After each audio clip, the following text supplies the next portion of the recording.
tarde. Eu sou a Sara Sulamita, aqui da Amigos Enf. Estamos aqui mais uma vez para uma live no canal, em parceria com o canal da Barão aqui no YouTube. O nosso tema de hoje é agenda climática, questão ambiental em perspectiva histórica. E para contribuir com essa reflexão, a gente convidou o historiador ambiental Jane Jorge. Esse evento tem parceria com o Centro de Estudos de Mídia Alternativa Barão de Tararé, que luta pela democratização da comunicação, visando conquistar diversidade informativa cultural no nosso país, e que também está transmitindo esse evento por meio do seu canal aqui no YouTube. Eu queria agradecer ao Janes pela sua disponibilidade, pela sua presença aqui conosco nesse debate. Vou apresentar o Janes agora, ele é professor associado do curso de graduação e do programa de pós-graduação no Departamento de História da Universidade Federal de São Paulo, a Unifesp. Ele realiza pesquisas na área de História Ambiental. Ele é autor do livro Tietê, o Rio que a Cidade Perdeu, e organizou os livros Panoramas Ambientais do Brasil Rural e Cidades Paulistas, e Estudo de História Ambiental Urbana.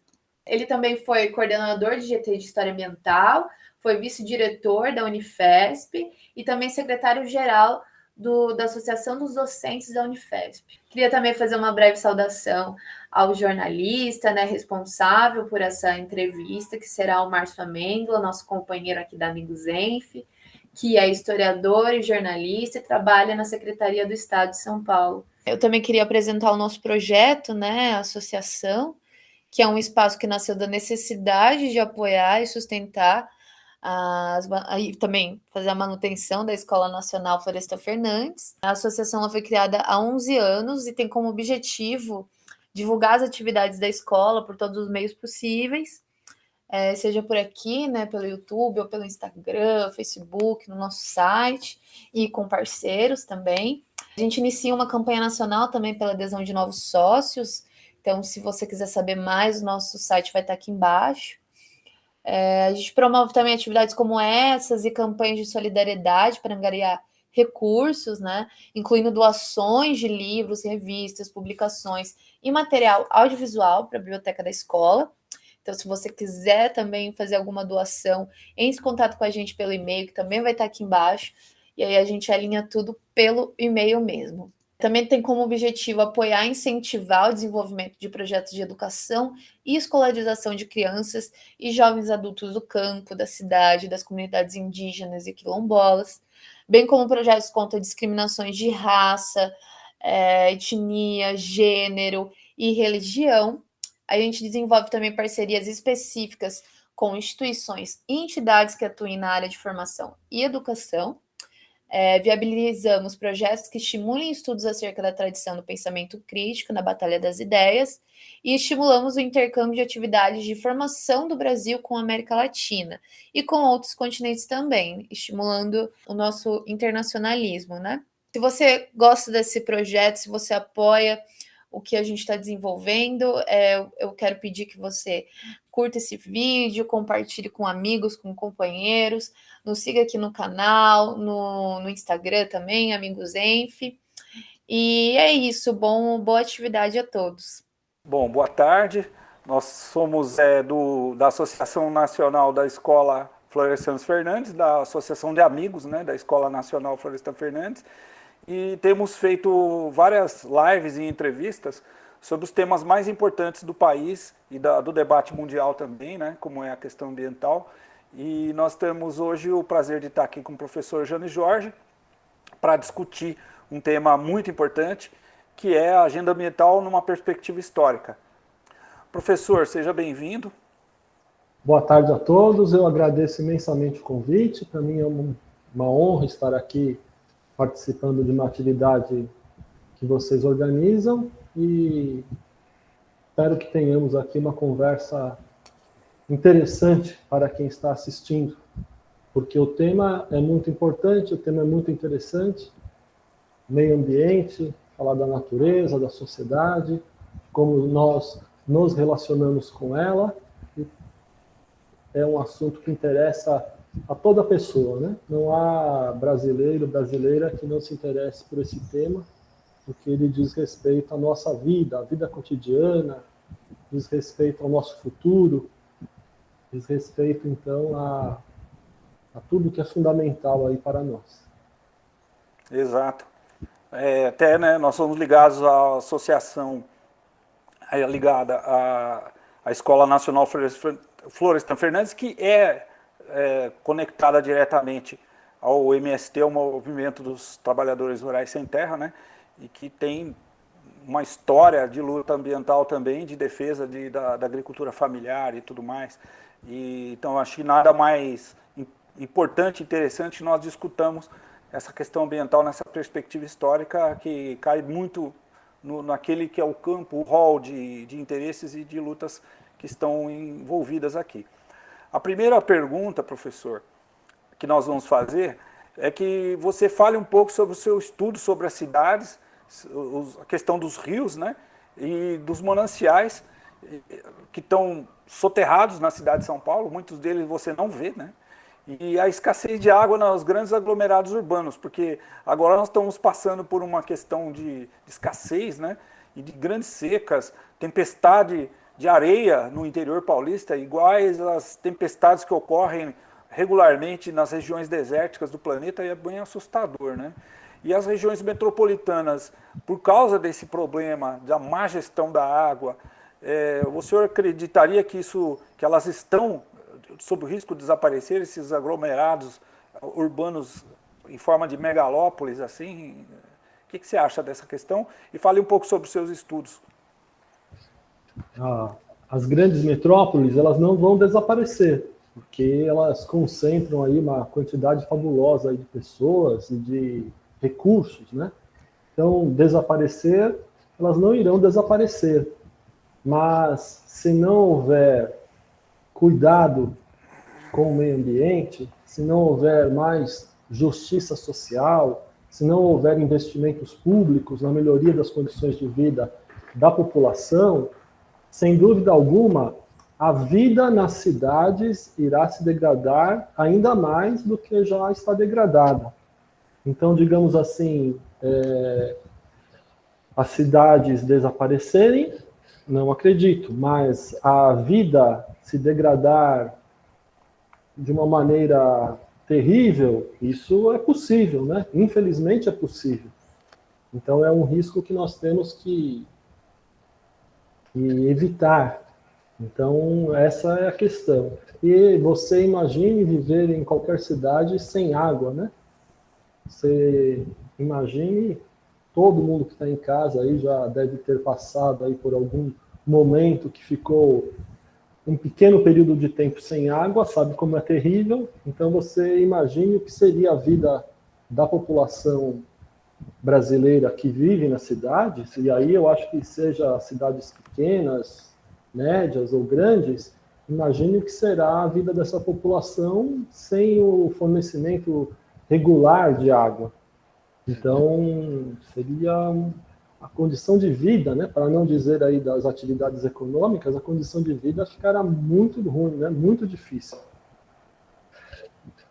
E o que nós observamos, no caso aqui, quando a gente pensa a região metropolitana de São Paulo, que é o maior aglomerado urbano do Brasil, um dos maiores do mundo, né? 10% da população brasileira vive aqui na região metropolitana de São Paulo, né?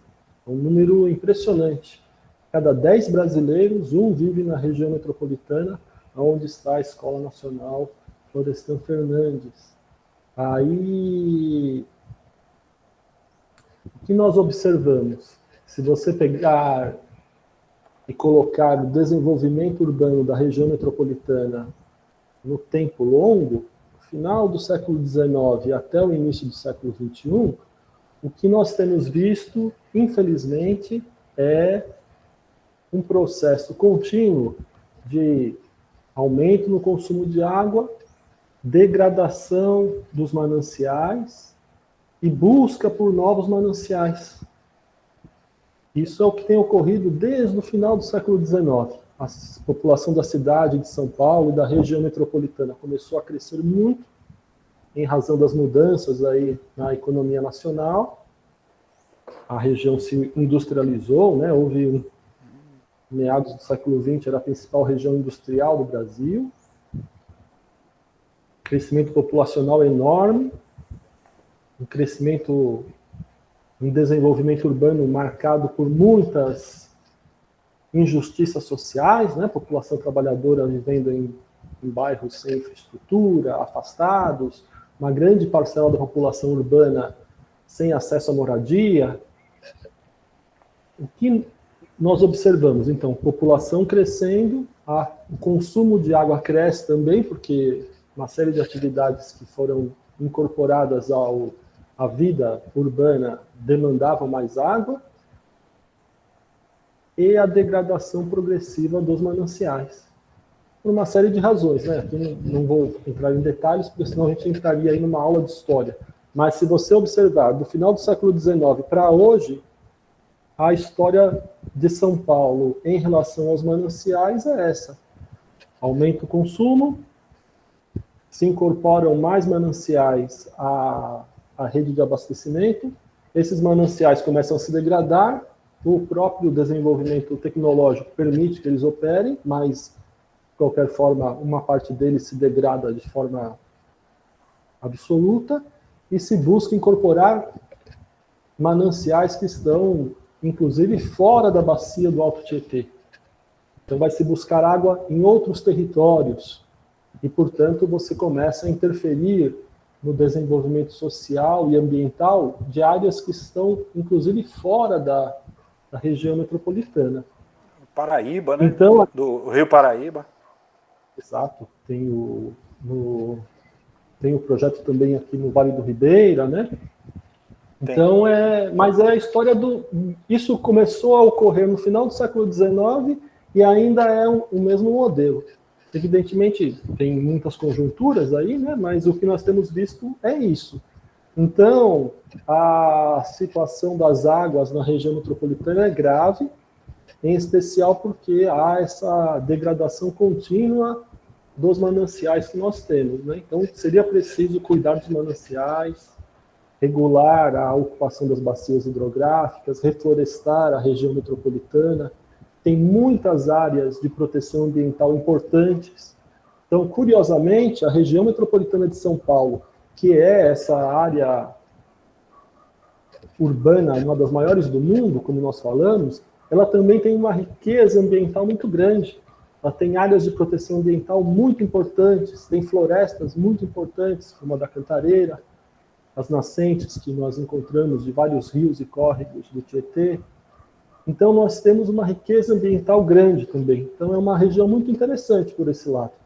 Agora, o problema das águas, ele se agrava ainda mais, para além desse, digamos, processo de tempo longo, de degradação dos mananciais, nós temos aí esse tema das mudanças climáticas, que todos ainda estão tentando compreendê-lo de maneira mais exata, né? Mas é também algo para ficarmos preocupados, né?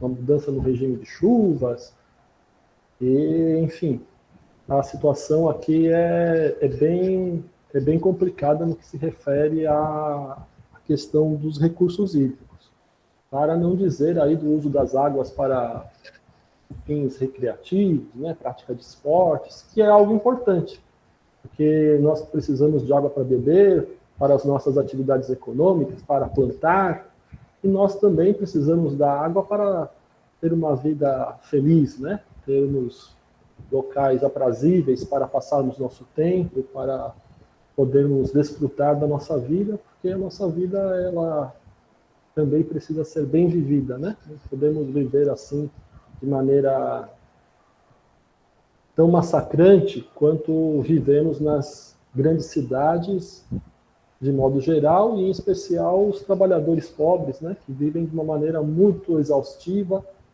e sem, inclusive, acesso a um pedacinho da natureza para poderem contemplá-la e esquecer um pouquinho aí dos problemas urbanos. Não sei se eu respondi a questão, né? Você tem uma situação muito difícil. Evidentemente, existe uma infraestrutura aqui na região metropolitana muito grande, né? Sabesp opera aí o sistema de abastecimento, você tem aí instituições que zelam aí pelo abastecimento de água, mas nós estamos, assim, aos pouquinhos, nós vamos degradando a bacia hidrográfica e, portanto, nós vamos degradando os nossos mananciais. Então, quando você olha assim um pouquinho no tempo longo, quando você coloca assim no plano secular, digamos assim, não é uma situação animadora, vamos dizer assim. Então é algo que nós temos aí que reforçar aí os esforços, temos que pensar o que pode ser feito e evidentemente é um desafio, né? Um caminho, sem dúvida, é a participação. E aí nós temos os comitês de bacia hidrográfica, que nós precisamos, eles existem, têm uma função importantíssima, mas nós precisamos democratizá-los, né? Nós aqui do campo democrático popular precisamos nos apropriar desses comitês, compreender melhor como eles funcionam, e entender como a partir deles nós podemos criar aí uma política ambiental que promova aí a sustentabilidade. Eu acho que esse é o caminho, não é um caminho fácil, mas é um caminho possível, né? Porque nós temos também aí a sociedade brasileira, ela tem um potencial transformador muito grande. E eu acho que esse potencial transformador nós temos que ativar. Para não fazer apenas não ter uma abordagem muito pessimista, né? O que eu penso que é algo positivo? Nós podemos preservar mais os nossos mananciais. Nós podemos melhorar as condições ambientais da região metropolitana de São Paulo, do estado de São Paulo, do Brasil, melhorando a vida do povo trabalhador. Então, eu acho que essa é o caminho, é o nosso caminho. Porque se nós investirmos fortemente na melhoria das condições de vida da população trabalhadora, nós vamos ter um efeito benéfico do ponto de vista ambiental. Então, só para dar um exemplo, se eu tiver uma política de moradia forte na região metropolitana, eu já vou conseguir diminuir aí o avanço da mancha urbana aos mananciais. Se eu investir fortemente em saneamento, eu também farei isso. Então, a gente tem um caminho. O caminho é investir na melhoria das condições de vida do povo brasileiro. Porque fazendo isso, se nós investirmos de fato na melhoria das condições de vida do povo brasileiro, nós vamos ter um ganho ambiental enorme. E não haverá contradição, como muitas vezes tentam criar, entre preservar a natureza e cuidar do povo. Muitas vezes as pessoas tentam fazer uma dicotomia, né? Ah, você quer preservar a natureza ou quer se desenvolver economicamente? Ah, você quer preservar a natureza ou quer garantir moradia para o povo? Essa dicotomia é falsa. Se nós melhorarmos as condições de vida do povo, nós vamos melhorar as condições ambientais, nós vamos preservar o meio ambiente, vamos ter um meio ambiente melhor. Não.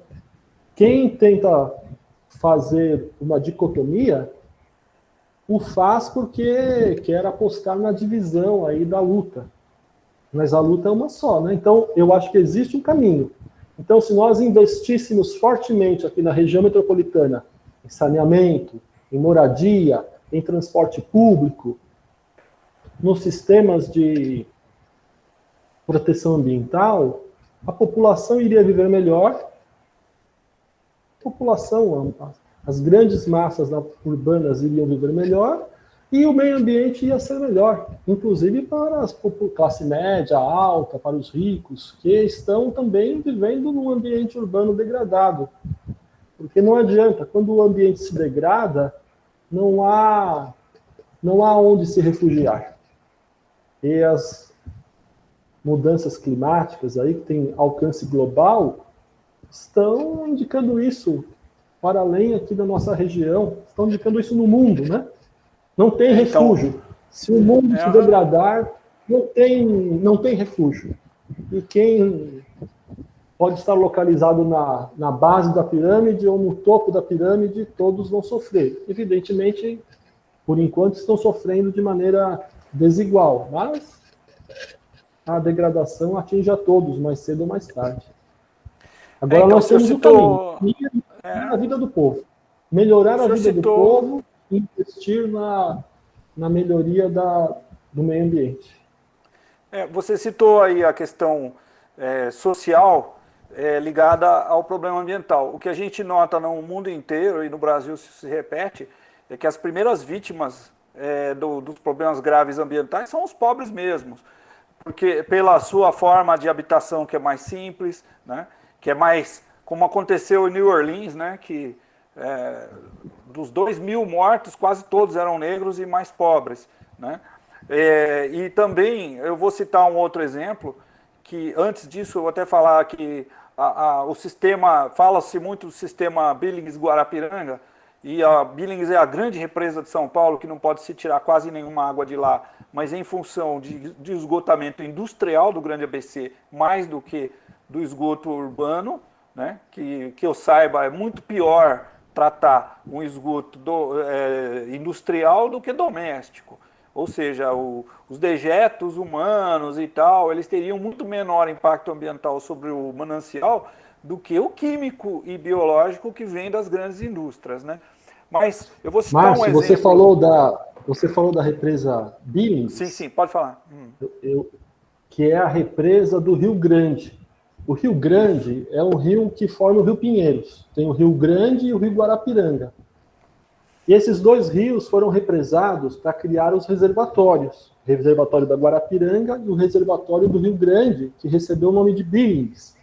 E Billings era o nome do engenheiro que projetou o complexo hidrelétrico de Cubatão. Veja só que história interessante, que essa eu tenho que compartilhar com vocês, já que você tocou no assunto. Isso eu não sabia.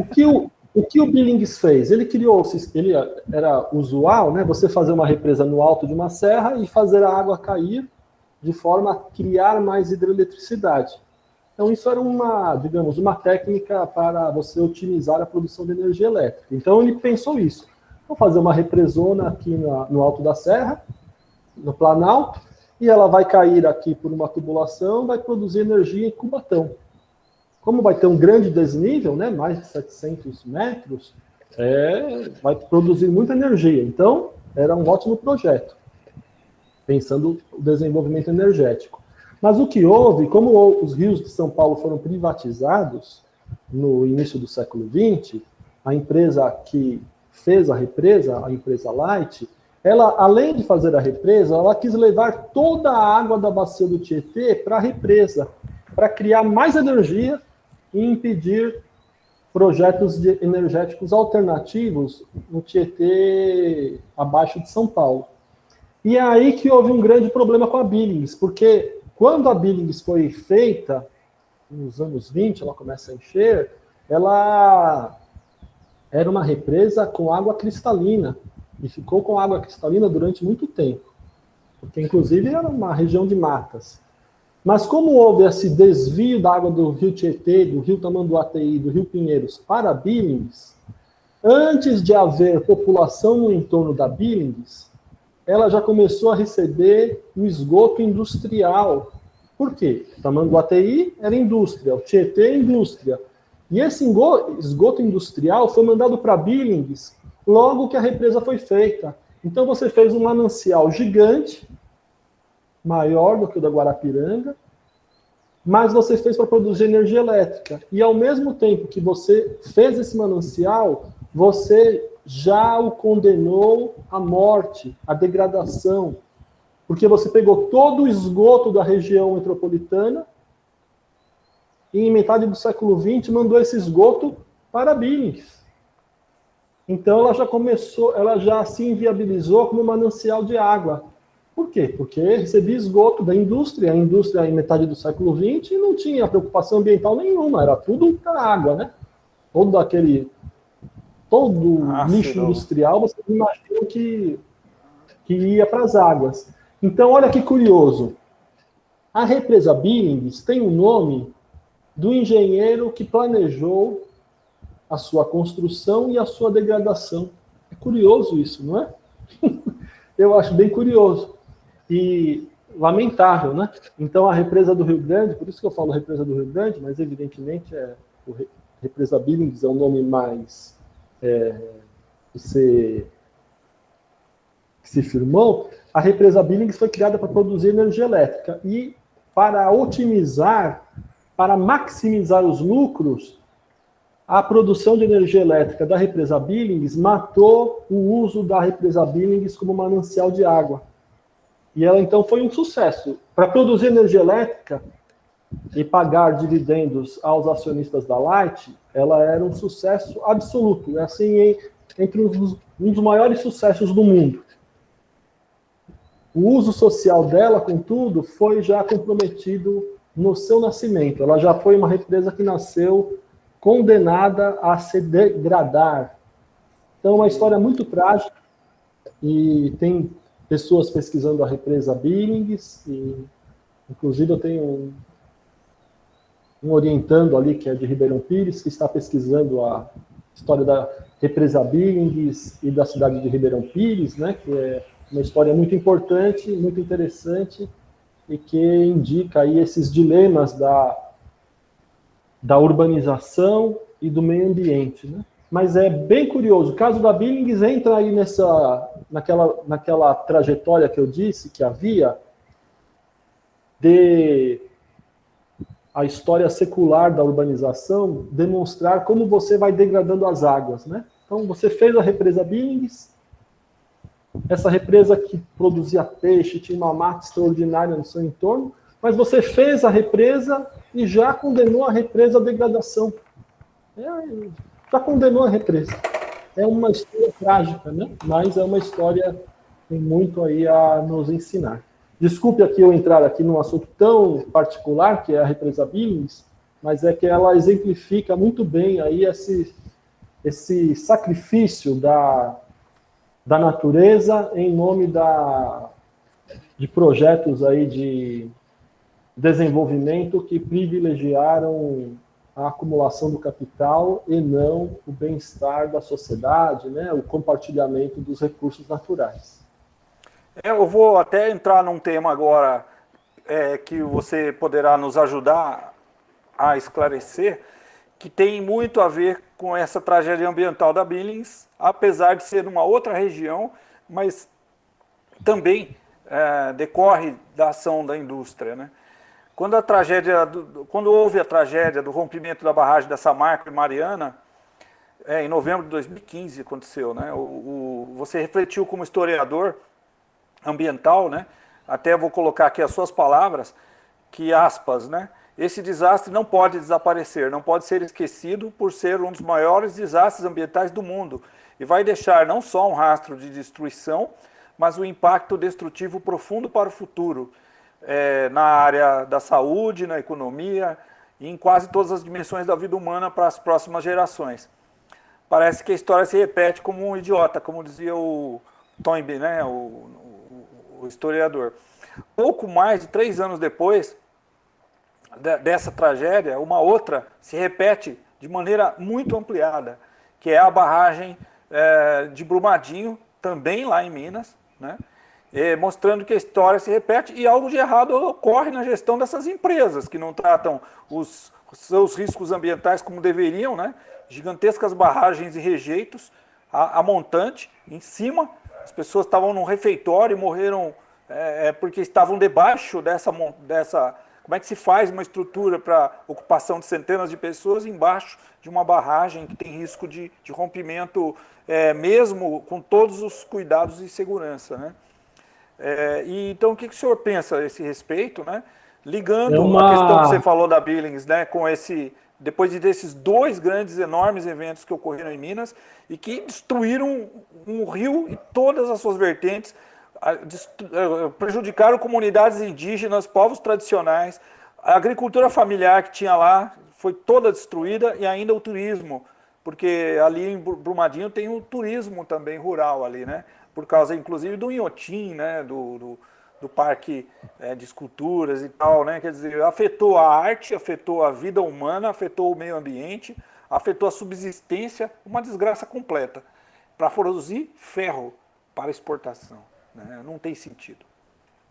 O que você fala sobre isso? Você sabe que nos últimos anos nós temos visto no Brasil situações tão absurdas, tão catastróficas, que a gente fica até um pouco perturbado, né?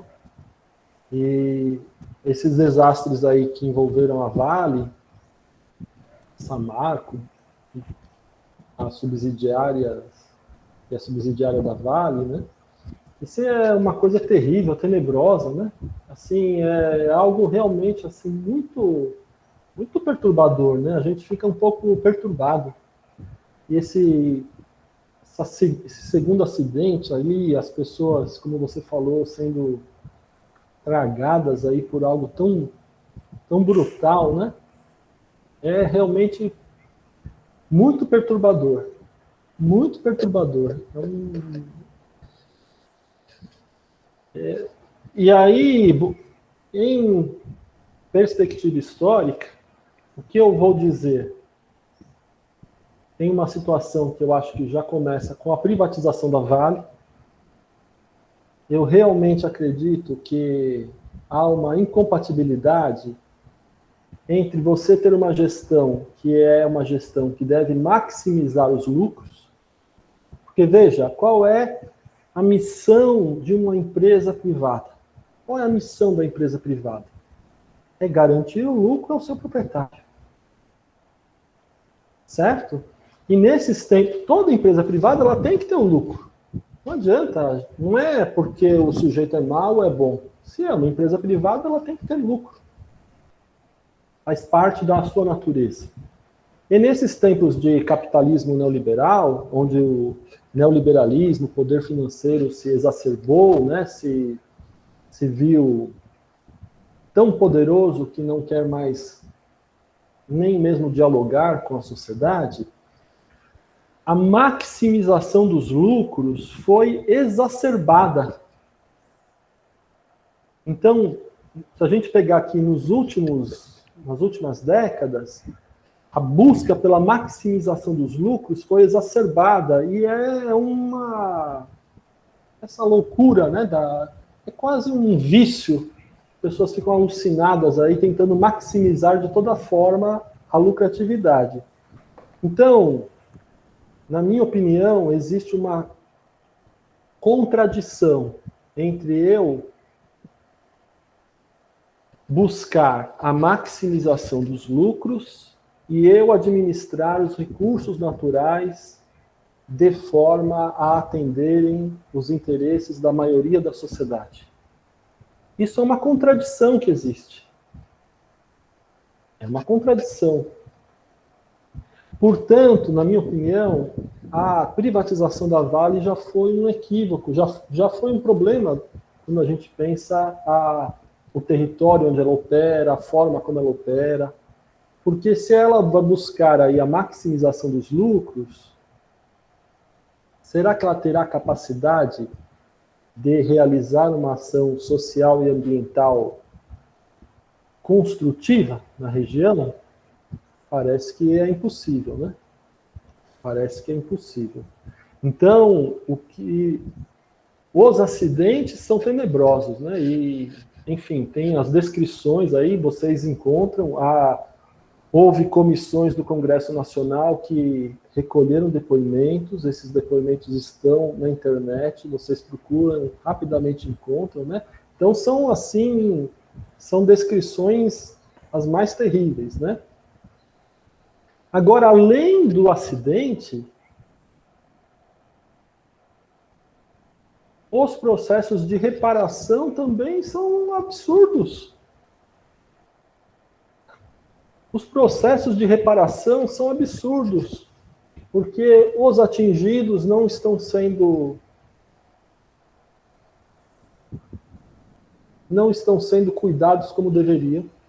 Então existem uma série de situações aí que estão fazendo com que a própria forma como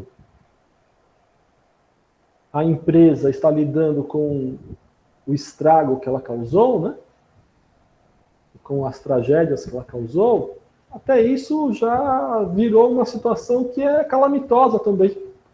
Então nós estamos assim diante de uma situação gravíssima, que foram os acidentes, a morte das pessoas, e nós temos uma segunda tragédia, que é a forma como a reparação está sendo feita, porque, mais uma vez, a reparação, além de chegar depois da tragédia, a reparação não está garantindo o mínimo para as pessoas atingidas, para as cidades atingidas e para o meio ambiente, né? Muito aquém do que seria necessário. Então, é uma situação grave, gravíssima. Então, essa situação da Vale é uma situação gravíssima e nós temos que ficar atentos porque existem outras barragens em Minas Gerais, Brasil afora, e nós temos que saber aí o que será feito delas, né? O que será feito delas. Porque aonde há risco, há que se ter muito cuidado, né? E os desastres ambientais, aí os crimes ambientais, eles acontecem.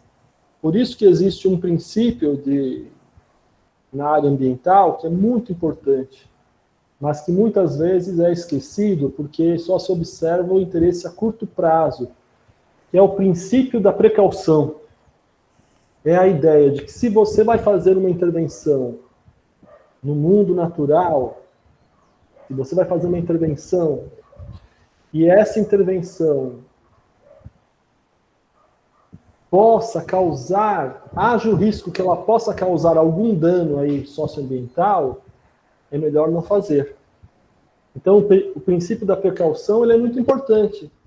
Nós deveríamos valorizar esse princípio e ele deveria ter mais força normativa na maneira como nós pensamos aqui os projetos de desenvolvimento nacional. Porque se há risco, nós não podemos seguir adiante com o projeto. Por quê? Porque havendo risco, uma hora o risco vai se concretizar, né? Então é uma questão que precisa ser muito bem pensada, né? No caso da Vale, há pesquisadores aí de história ambiental que estão realizando pesquisas, há pessoas que pesquisaram os acordos pós-desastre, compararam com desastres ocorridos nos Estados Unidos e em outras partes do mundo, e, de modo geral, a situação que está emergindo desses estudos é muito, muito negativa. Muito negativa. Então, nós estamos aí com dois problemas graves, né? Os acidentes, a herança aí do desenvolvimento que nós promovemos no século XX, né? Tem que pensar o que vai ser feito dessas estruturas todas, e a responsabilização aí dessa grande empresa pelo que ela causou, porque aí é uma situação inimaginável, né? Tudo ali é inimaginável. Quando a gente acompanha esse caso da Vale, são situações aí inimagináveis, né? Assim, a brutalidade com que tudo ocorreu, a forma como as pessoas foram atingidas, a forma como a cidade, a região se tornou tão dependente dessa atividade que tem até dificuldade de aceitar que essa atividade foi nociva, né? A própria dependência econômica de um território em relação a uma atividade econômica como essa, né? Até isso é muito perturbador, né? Então é uma situação gravíssima, gravíssima, mas ela vai ali se vincular ao que nós falamos a respeito da Billings, agora há pouco. Há uma incompatibilidade, né, entre a gestão dos recursos naturais com vistas à maximização dos lucros. Evidentemente, explorar os recursos naturais nós precisamos. Até que nós tenhamos uma nova sociedade, uma nova tecnologia, né? Nós Precisamos aí explorar os recursos naturais. Mas a maximização aí dessa exploração, a maximização dos recursos, da exploração dos recursos naturais, visando aí a maximização dos lucros, isso aí, sem dúvida, deixa aí qualquer plano de desenvolvimento mais distante do ideal de sustentabilidade. Professor. Desculpa, Sim. No encaminhamento da questão, a gente pode entrar um pouco mais nesse problema aí do que tipo de futuro que a gente quer construir, né? Porque o sistema atual de desenvolvimento, ele urbano e rural também, né, não se sustentam. Uma nova sociedade, novos paradigmas de uso dos recursos naturais, esses são desafios a serem enfrentados para que a própria humanidade sobreviva. Nós estamos numa encruzilhada ambiental e histórica e social no mundo, né? E os fatos demonstram essa contradição, né, entre o uso dos recursos naturais e suas consequências para a humanidade. Porque até o século XIX havia uma mentalidade da ilimitabilidade, né? Os recursos naturais ilimitados. A Terra é muito grande e os recursos vão durar para sempre. E essa percepção mudou completamente. E os fatos que demonstram essa contradição, né, aumentam conforme o desenvolvimento humano vai acontecendo, né? O que a história ambiental tem para contribuir, né? Depois de ver queimada na Amazônia, no Pantanal, essas tempestades de areia que eu já citei, né? Escassez hídrica severa no mundo, né? Temperaturas subindo, né? O que a história tem que contribuir para refletir sobre esse futuro em perspectiva e com o que nós temos testemunhado no Brasil e também fora daqui? O que você acha? Há uma saída para essa situação? Eu acho que a pesquisa histórica é importante. Por quê? Em primeiro lugar, porque a crise ambiental, para ela ser compreendida, ela precisa ser compreendida dentro do tempo, né? Então, para a gente entender o meio ambiente, a gente sempre pensa a questão do passado, presente e futuro, né? O tempo é importante. Olha, nós usamos aqui esses recursos e vamos comprometer o uso para gerações seguintes. Então, isso não é um uso sustentável. Esse rio, essa floresta existia e deixou de existir, mas por que isso aconteceu? Então, eu penso que a pesquisa histórica ela tem uma importância grande, porque, em um primeiro momento, ela nos ajuda a compreender aí essas mudanças tão drásticas e tão grandes que ocorreram na sociedade contemporânea e que produziram essa crise ambiental que é planetária, né? E que ninguém nega, nem o poder econômico nega. Os maiores grupos econômicos, as maiores instituições financeiras internacionais, ninguém nega a crise ambiental mais. Então, compreender essa grande mudança que ocorreu no mundo, por que essa mudança chegou à situação que nós temos hoje, dessa crise global, mas que atinge de maneira diferente diferentes grupos sociais, eu acho que isso é uma primeira função da história ambiental, né? Evidentemente fazendo os recortes. Eu, por exemplo, tentei compreender por que razão o rio Tietê se degradou tanto na cidade de São Paulo, que era o rio que eu conheci desde que me entendo por gente. Eu nasci num bairro que era junto ao rio Tietê, né? Mas sempre vi o rio ali poluído. Então, esse rio sempre foi assim? Por que ele se poluiu tanto? Então, uma pesquisa histórica tenta, digamos assim, em um primeiro momento, fazer essa compreensão da mudança. Eu acho que tem uma segunda dimensão que é importante e que, aos poucos também, a história ambiental está incorporando, além de documentar e explicar as mudanças, por exemplo, na agricultura, por que a agricultura brasileira se transformou da maneira que se transformou, né? Porque ela causou tantos problemas ambientais. Além dessa função, nós temos pesquisas históricas registrando também a resistência a esse processo. Aí eu acho que também tem um valor grande, né? Então eu pensaria que há dois caminhos. Um caminho é nós fazermos o registro e a crítica dos processos de degradação ambiental, compreender esses processos, né? Então, por exemplo, nós temos que ter trabalhos de história sobre os acidentes da Vale.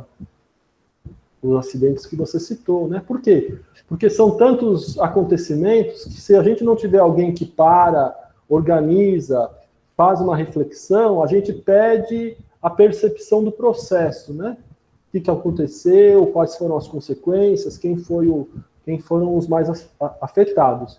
Então, nós temos ainda muito o que pesquisar. Na região metropolitana mesmo, tem muito o que pesquisar. Tem situações de, por exemplo, solo contaminado, que são terríveis, né? Que a gente não tem nem noção ainda, mas tem pessoas morando aí sob solo contaminado, e nós não sabemos nem quais são as empresas que fizeram a contaminação, né? Então, digamos assim, além dos grandes crimes, como esse que nós falamos agora há pouco, produzidos pela Vale, nós temos os pequenos crimes, mas que compõem esse quadro geral de degradação. E a historiografia, aos poucos, ela vai fazer essa pesquisa e vai nos permitir ter uma visão melhor do conjunto, na minha interpretação. Uma outra vertente é a historiografia, a pesquisa histórica, recuperar as pessoas, movimentos e iniciativas que lutaram contra a degradação. Então, nós temos a pesquisa histórica das pessoas e dos movimentos ambientalistas, nós temos pesquisa histórica sobre o nascimento da agroecologia, nós temos pesquisa histórica sobre a ecovilas que estão se formando no Brasil afora. Então, a pesquisa histórica também vai recuperar, e eu acho que isso é muito importante, a dimensão de resistência a essa degradação social e ambiental que nós estamos vendo. E, ao fazer isso, eu acredito que ela poderá colaborar para que nós consigamos imaginar um futuro melhor, né? Então, eu pensaria assim que a gente olha o passado para conseguir ver que a maneira como nós vivemos não é a única maneira possível, né? Olha só, não tenho que viver em uma cidade que tem um rio degradado. A cidade já teve um rio que era vivo do ponto de vista social. Eu não preciso me conformar com isso. Eu moro agora, eu nasci na Vila Maria, que é um bairro na Zona Norte, na beira do Rio Tietê. Eu moro hoje na Vila Anastácio, que é um bairro da Zona Oeste, na beira do Rio Tietê. Sempre morei pertinho do Rio Tietê. Eu nunca pude ir na beira do Rio Tietê para fazer uma atividade de lazer, recreativa, de contemplação, porque ele sempre foi degradado. Eu tenho que ter noção de que isso não precisa ser assim, porque não foi assim no passado e pode ser diferente no futuro. Então, eu acho que o primeiro ponto é esse. E resgatar as pessoas que lutaram, né? As pessoas que lutaram, porque há muita gente nos movimentos sociais, nos movimentos ambientais, no poder público, no terceiro setor, que se puseram contra esse desenvolvimento a qualquer custo, que ao invés de privilegiar a vida, né, privilegiou a acumulação do capital. Então, eu acho que a historiografia ambiental brasileira, ela começou a ganhar força nesse século XXI, ela surge no final do século XX, mas ganha mais... As pesquisas ganham volume agora no século XXI, aos poucos elas estão recuperando aí muitas questões fundamentais. Então, tem muita gente pesquisando a ocupação do Cerrado, como a Embrapa atuou nessa ocupação, como a Amazônia foi vista aí como uma área a ser desmatada. Então, há muita pesquisa sendo feita e há muita pesquisa que eu acho que em breve vai nos ajudar a pensar os nossos problemas atuais e vai nos ajudar a imaginar um futuro diferente. que nós temos que imaginar um futuro diferente, né? E eu acho que, evidentemente, várias áreas, vários saberes ajudam a gente a imaginar, e a história também vai ajudar, porque ela vai recuperar aí projetos que não deram certo, mas nem por isso são projetos que devem ser esquecidos, porque eles tinham muitas ideias, tinham um valor grande e que às vezes não deram certo por circunstâncias aí que hoje talvez sejam diferentes. Professor, ficou clara a resposta? Sim, tranquilo.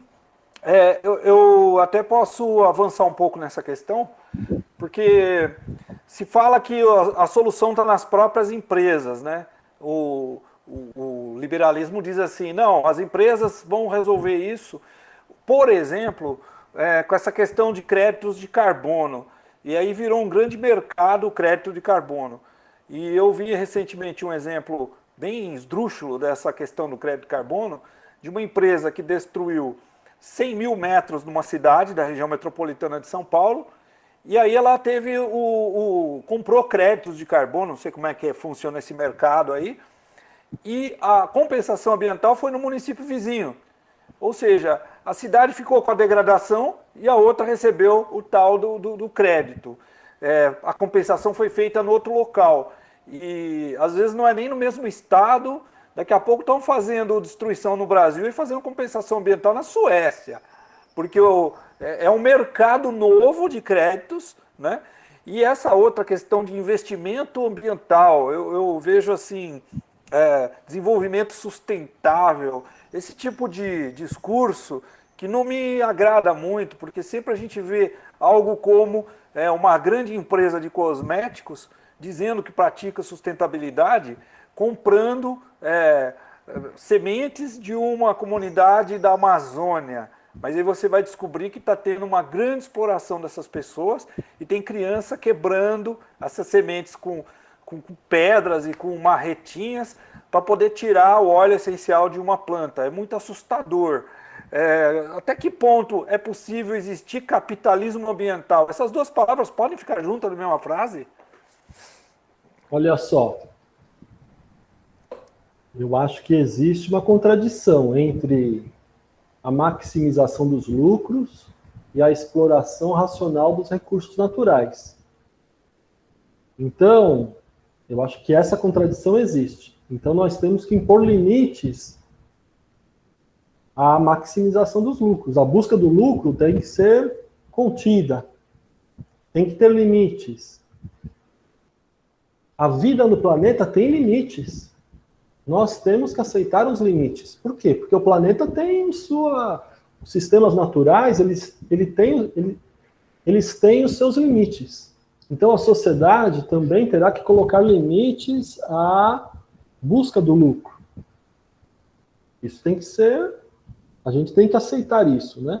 Então eu acho que esse é o primeiro ponto. Agora, eu aí vou dizer aqui o que eu penso. A crise ambiental, nós estamos vivendo a crise ambiental. Então, nós não temos também tempo de esperar uma mudança completa da sociedade para agir. Nós não podemos dizer, olha, deixa a sociedade mudar completamente, nós superarmos o capitalismo, e aí nós vamos cuidar da situação ambiental.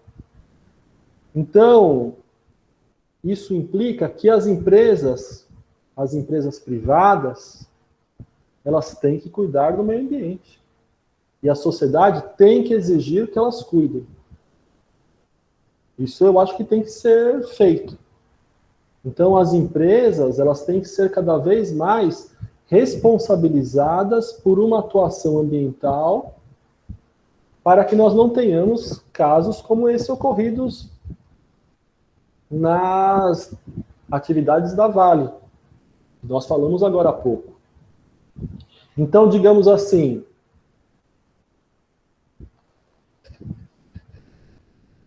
os negócios que vão envolver aí a adequação das empresas aos princípios da sustentabilidade, eu acho que eles vão aparecer. Então, por exemplo, uma empresa se ela for mais eficiente do ponto de vista energético, é um benefício para ela, para a acumulação, e também é um benefício para a natureza. Então, eu acho que existe o espaço das empresas, né? Então, as empresas têm que ser, elas têm que ser responsabilizadas. Inclusive, elas vão ter que renunciar a uma maior lucratividade em benefício da sustentabilidade. Isso eu acho que é fato, né? Agora, isso vai resolver a crise ambiental? Aí já é duvidoso, né? As empresas por si só vão resolver a crise ambiental? Aí eu acho que não. Mas as empresas têm que ser responsabilizadas. E o setor privado, as empresas capitalistas, elas vão, durante ainda muito tempo, elas serão as responsáveis por grande parte da produção daquilo que nós precisamos para viver. Grande parte da produção do que a sociedade utiliza será feito ainda durante muito tempo por empresas privadas, particulares. Então, digamos assim, essa dimensão capitalista da produção e consumo, ela vai existir ainda durante muito tempo. E, portanto, elas precisam se adequar às necessidades, aos princípios da sustentabilidade. Agora, nós precisamos denunciar fortemente as empresas que fazem um uso demagógico da sustentabilidade e promovem a degradação ambiental enquanto tem um discurso da sustentabilidade, né? A própria Vale SA, antiga Vale do Rio Doce, a Vale tinha lá o relatório de sustentabilidade dela. Então, nós temos que começar a cobrar mais das empresas para que elas não só digam que são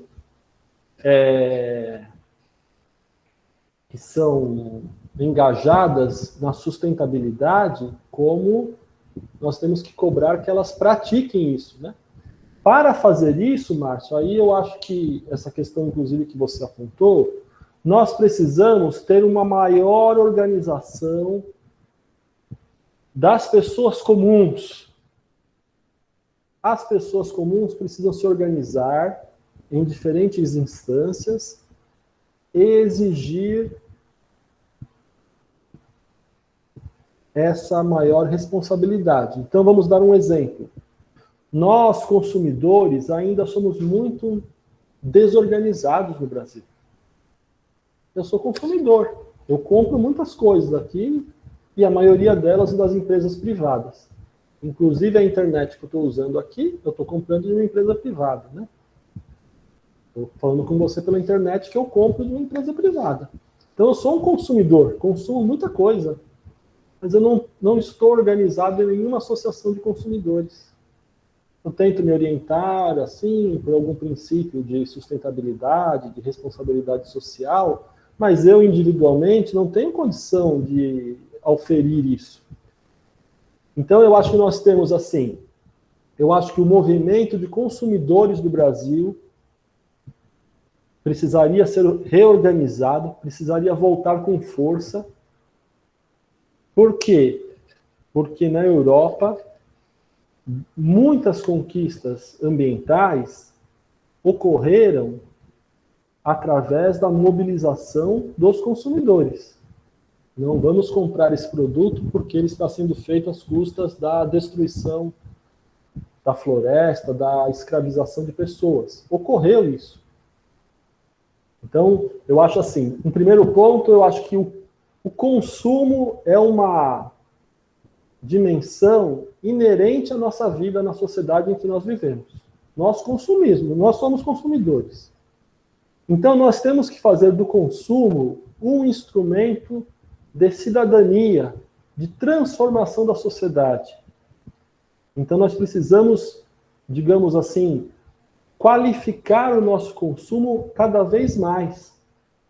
E aí, o consumo consciente, sem dúvida alguma, vai criar dificuldades, por exemplo, para a produção predatória no campo.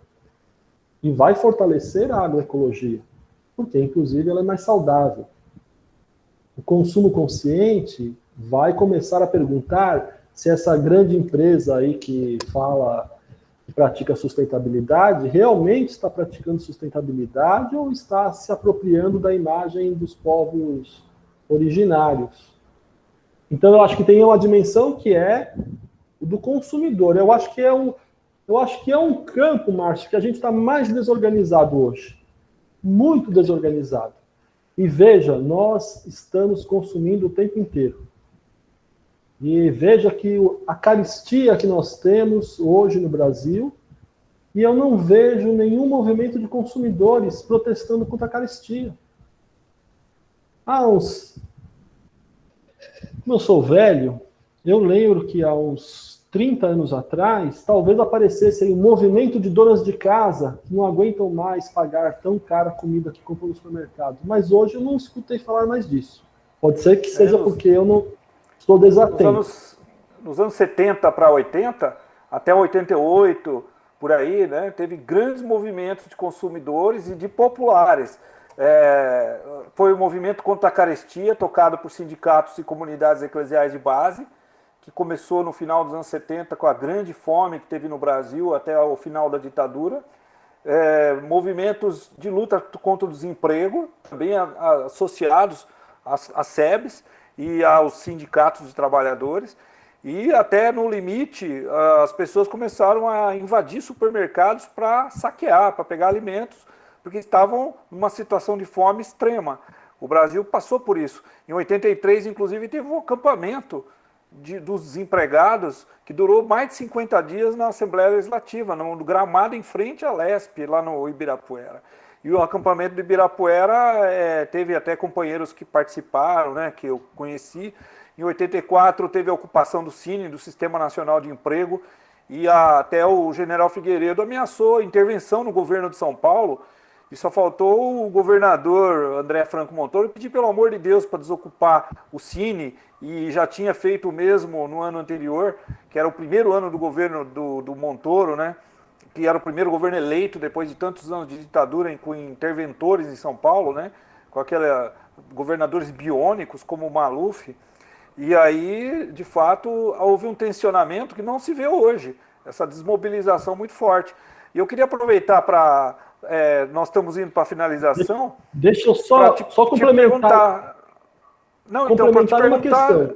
Além dos consumidores, Márcio, nós precisamos organizar a população nos locais onde elas moram, para evitar uma situação como essa que você disse, de ter uma empresa ter feito um dano ambiental em certa localidade e respondido a compensação ambiental em outra. Se você tiver a população do local organizada, ela não vai permitir que isso ocorra.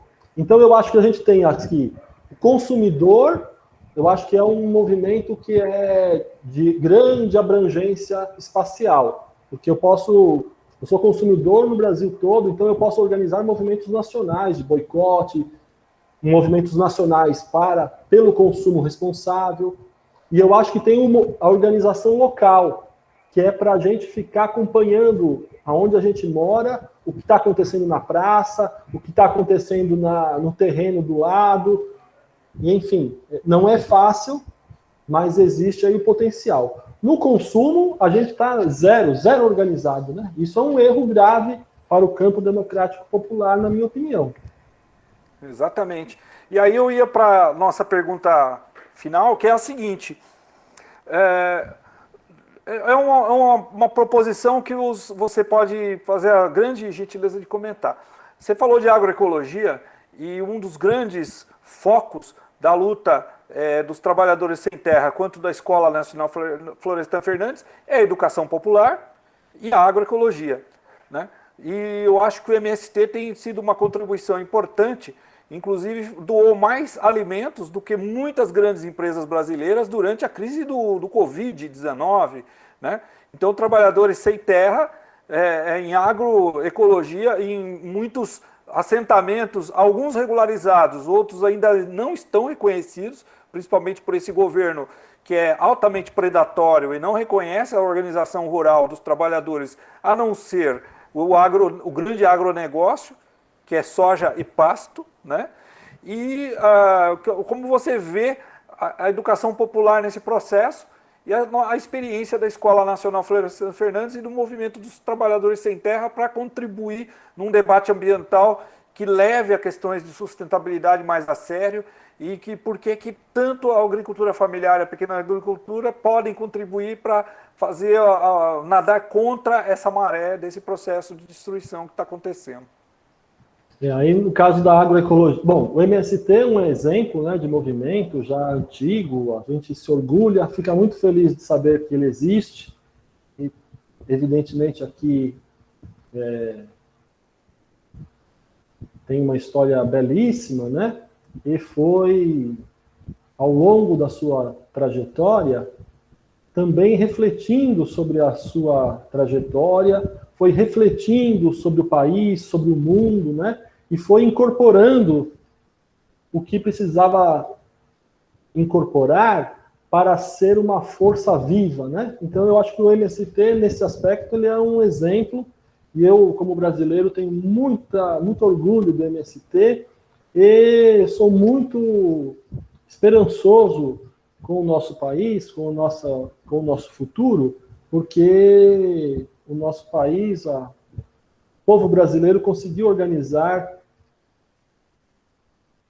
algo tão bonito quanto o MST e outros exemplos, né, que nós temos de organização popular, embora aí o MST seja aí talvez o maior exemplo aí dos últimos anos, né? E essa incorporação que o MST fez da questão ambiental foi importantíssima. Foi importantíssima porque colocou o MST no futuro. Então, a agroecologia é o futuro. E é impossível parar. Porque a crise ambiental está aí. As pessoas que conseguem ter um mínimo de estabilidade se preocupam com a sua saúde, evidentemente, em uma situação gravíssima como nós estamos vivendo hoje, né, de desespero social, de barbárie. A situação do Brasil hoje é de completa barbárie, né? Então é evidente que nessa situação onde todos estão lutando para sobreviver até amanhã, para não ser despejado de casa, para não ter o que comer amanhã, né? Porque a situação do povo brasileiro, gente, é de desespero. Então, evidentemente, que a população que está desesperada, ela não tem muito o que refletir, né? Ela vive naquela correria para poder viver até amanhã. Porque hoje o povo pobre está pensando em sobreviver, não hoje, até amanhã. Será que amanhã eu vou ser despejado aqui da minha casa? Será que amanhã eu vou ter o que comer com a minha família? A situação é gravíssima, né? A crise social é gravíssima. Então, em uma situação assim, é evidente que é difícil qualquer pessoa pensar algo mais do que a sua própria sobrevivência imediata. Mas com as pessoas que têm um mínimo de estabilidade, elas querem uma vida diferente da que elas estão levando. Ninguém está satisfeito com a vida que leva. E ninguém está satisfeito em gastar tanta energia, tantos recursos para viver tão mal como vive. E aí a busca pela comida saudável, ela vai, por si só, fazer essa aproximação entre o MST e grande parte da população urbana. Então eu acho que esse é um caminho extraordinário. Por quê? Porque cuidar da saúde é algo que as pessoas, com um mínimo de estabilidade, procuram fazer. E, evidentemente, a saúde começa pela alimentação. Além disso, também, inclusive é o tema dessa nossa entrevista, a questão ambiental é algo que veio para ficar. E aí você vai ter a dimensão ambiental também fortalecendo a agroecologia. E à medida em que a gente se organizar, à medida em que a gente conversar, à medida em que as pessoas puderem pensar um pouquinho, é evidentemente que o valor dessa proposta do MST vai ter ressonância, né? Porque você veja, nessa conjuntura tão difícil que nós estamos vivendo, o MST aí está atuando, está obtendo êxitos. Você mesmo disse, né? A escola está funcionando, o MST distribuiu alimentos para o povo. Esse é o caminho, né? Porque aí eu acho que é o caminho. O caminho é a gente se dialogar com a necessidade da população, da pessoa comum, né? Esse é o caminho. E, evidentemente, além disso, há o caminho da educação, do esclarecimento, da organização, né? Que aí eu acredito que nós temos aí inúmeras iniciativas, né? E, sem dúvida alguma, as universidades públicas têm também uma função muito importante e podem colaborar aí na educação popular, no esclarecimento aí do povo brasileiro sobre a importância de nós termos um trabalhador rural produzindo com saúde, né? Produzindo comida saudável, produzindo alimento com preço justo para todos. Eu acho que isso é muito valoroso. E, evidentemente, já que estamos aqui para encerrar, nós temos um desafio, que é o desafio de controlar esse aparelho aqui, né? Esse aparelho aqui, que virou uma mídia muito forte, muito importante, que o povo se comunica pelos WhatsApps da vida, e nós temos que saber dialogar com isso, porque isso aqui é uma mídia que... o panfletinho de hoje está aqui, né? Nós temos que saber dialogar com isso. E eu acho que, aos poucos, nós vamos aprender e vejo aí na atuação do MST, buscando aí conciliar o desenvolvimento humano, a justiça social e a produção sustentável, é o futuro, né? É o futuro. Então, eu penso que o MST pode andar um pouquinho mais lento agora, devido à conjuntura que nós estamos enfrentando, né? Mas vai mudar, vai passar. O MST está no caminho certo. Se a gente vai andar no caminho certo mais rápido ou mais devagar, isso depende muito das circunstâncias, né?